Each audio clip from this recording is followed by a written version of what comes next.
Hi there, flat towers. Today we're going to be taking a look at Roadmaster's Falcon 2 Tow Bar. What's nice about this, if you've ever towed before, but not with a flat tow, but maybe like a tow dolly, you notice that it kind of follows behind your motorhome like a regular trailer does. You got to take those turns and you got to take them a little bit wider because you got to compensate for that trailer at the back. When flat towing and keeping your vehicle self-aligned, and since the wheels on your vehicle also turn when you turn, it allows the vehicle to track directly behind the motorhome, staying in the same path, so you don't have to make those corrections that you would if you were using a tow dolly or some other type of trailer to haul your vehicle. Another thing our customers like about flat towing versus using a tow dolly or a trailer to haul their vehicle is that there's less to store. Your tow bar here can stay on the back of your motorhome. It's got a storage position where it folds up. But with your tow dollies, you've got this trailers that you got to put somewhere. So when you're at home, you either have to store it in your garage or out back. And if you're at your campsite, those campsites are often not very large, so you've got to find some place on your campsite to keep your tow dolly as well. We'll get rid of all of that and just get a tow bar here, and look at all the space you've now freed up. The Falcon 2 Tow Bar is going to be your entry-level tow bar. It's going to get the job done, but it doesn't have all the bells and whistles that a lot of the other tow bars have. But let's go over the main features of this tow bar and how it's going to allow you to tow your vehicle behind your motorhome. The arms on the tow bar are also very adjustable, so you don't have to pull directly behind your motorhome when you want to hook it up. You can see here, this is the pivot point for the arms, so they spread apart so you can adjust the width as you need. And you can also adjust the angle, so if your vehicle was off to one side a little bit, you could swing both arms over. The arms also extend out of the shaft here, which allows you to make up the distance. So if you're a little bit too far away, you just pull the arm out until it lines up. If you're a little too close, push the arm in. The arms are self-lubricating between the two components, so there's no maintenance required. You don't have to get out here and grease it or anything, because it's being taken care of all on its own. It features a 6,000-pound gross towing capacity, which is how much that it can pull. Now it's going to be plenty for our Mini here. And it's also going to be great for some larger vehicles, such as your smaller SUVs like your Chevrolet Equinox. Now, if you've got a large vehicle that you want to flat tow, such as like a Ram truck, you might want to step up to a larger tow bar.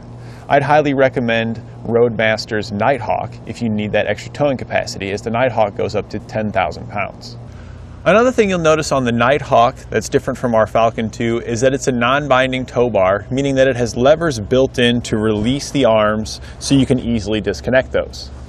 Our Falcon 2 here is considered a binding tow bar because it does not have any way to release the arms except for these buttons here, but once you've got it locked in like we've got it now, we're not even really on that uneven of a terrain right now.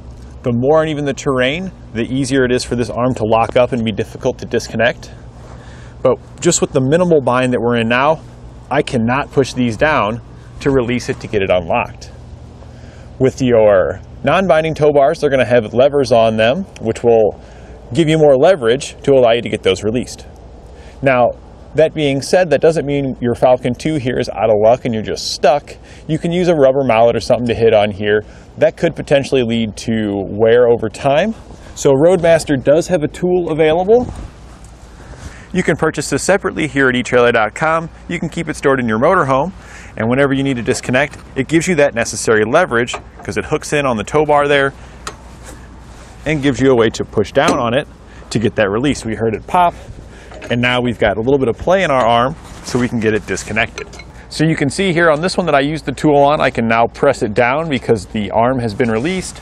This one here that I haven't used the tool on, there's not pressing this guy down without any kind of tool. So on this one that's not released here, you can see that when I go to pull the pin, I can get that pin out, but this pin here is going to be jammed in tight. And I can't twist it, pull it, nothing. But once I release both the arms, it's going to free up the tension between the two. And you can see here now I've got some play, which allows me to easily slide my pin out. So with this being an entry-level tow bar, it's not going to have quite the easy use as the others with the integrated release, but as you saw here, it's definitely doable. You can release it, you might have to have a little tool there, but the tow bar works great. I mean, we're able to get it disconnected easily, just like the other ones once you've got those released. So you can see here that all of our cables and everything are hanging down below our tow bar. The Falcon 2 being an entry-level tow bar doesn't really provide any cable management.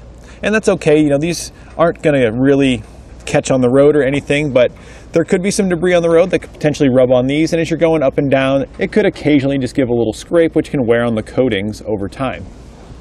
But Roadmaster does have other tow bars available, such as their Falcon all-terrain, which has channels located on the bottom for your safety cables and your wiring to go in, as well as the Nighthawk, which also has those channels.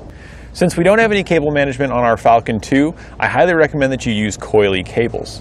This way, as you're turning and stuff, it can stretch to meet the needs of the system as you're moving around, but it's going to keep tension on it, which keeps it up off the road. Now, if you had the tow bars with the channels, you would want to go with the straight cables and wiring so you can feed it down through those channels easily. Now, even though this is an entry-level tow bar, it's still going to go through all the same rigorous testing that Roadmaster performs on all of its tow bars to ensure that it exceeds all their standards, so it's going to be capable of flat towing your vehicles with no issues for a long time. Being an entry level really just means we're missing out on some of the bells and whistles like those channels and lights. Its steel construction has a black powder coat finish on it to ensure long-lasting corrosion-free operation, while our extendable arms are made of a stainless steel so they won't corrode either. When you're not using your tow bar, you can leave it attached to your motorhome, and the head of the bolt here, when flipped up, will lock into place here. And you may have to twist it a little bit to get it to line up. And then I recommend you push your arms off to one side, whether it be the passenger or driver's side. And then you can take off down the road again. And if you plan on leaving it on your RV for an extended period of time, I recommend that you put a cover on it to keep everything nice and neat and protected from the elements. Roadmaster has covers available here at etrailer.com.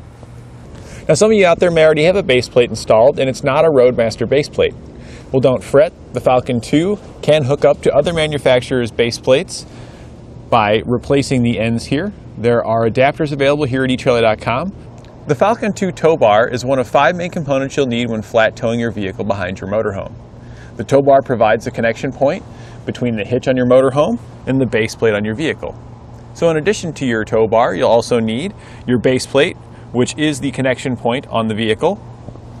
You'll need your safety cables, which is a supplemental connection in addition to your tow bar, your diode wiring, or your magnetic wiring, whichever you're going to use, which takes all the lighting signals from your motorhome, transfers it back to the lights at the back of the vehicle so people around you know your intentions when going down the road.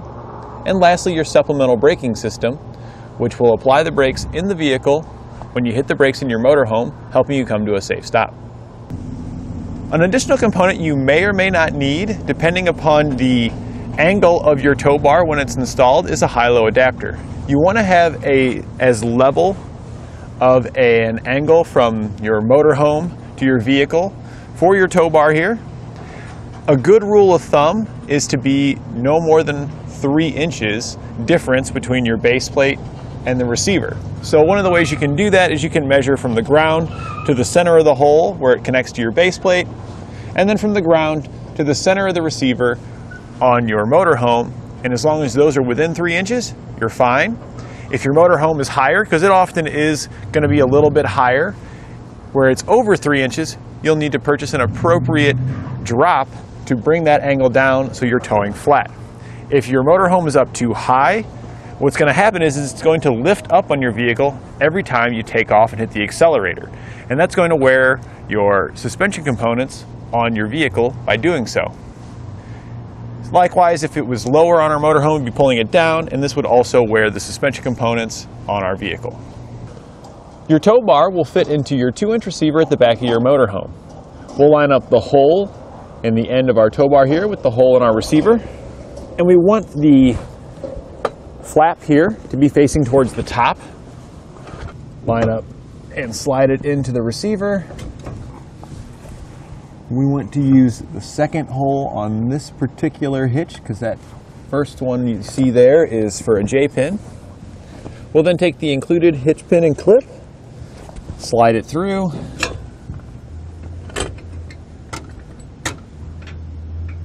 and then secure it in place.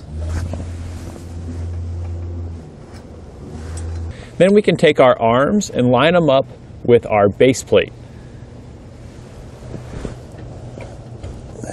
These will just go in between your direct connect arms on your Roadmaster base plate, and then we'll secure it with the included pin and clip.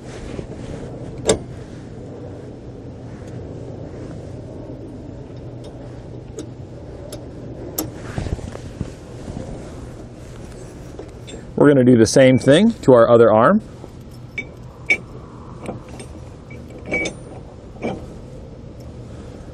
And secure it. And that's it. Our tow bar is now connected. We can connect all the other components that we have for our flat tow setup, such as your safety cables, your braking system's breakaway cable, and your wiring from your 7-pole connector. Now we just showed you how you would connect it to your direct connect Roadmaster base plate, but Roadmaster also has crossbar style base plates. The crossbar you see here comes included with your tow bar, and this is going to bolt on to the crossbar style base plates using these brackets here, and then the crossbar actually slides off. There's 2 pins here and this whole crossbar will slide off, but if you look here on each end of our crossbar, we've got the exact same style of connection point as our direct connect, so our base plate's going to hook into this exactly the same. You just have to install the crossbar brackets onto your base plate before connecting your tow bar. And once you've got this connected to your base plate, really you could just leave it on there all the time. The part where it's bolted in could stay there. If you don't like the look of the crossbar, you can pull the pins and then just take that off, and then you've got a cleaner look here at the front. And now with the rest of our connections made, we're ready to place our vehicle into flat tow mode and hit the road. And that completes our look at Roadmaster's Falcon 2 Tow Bar.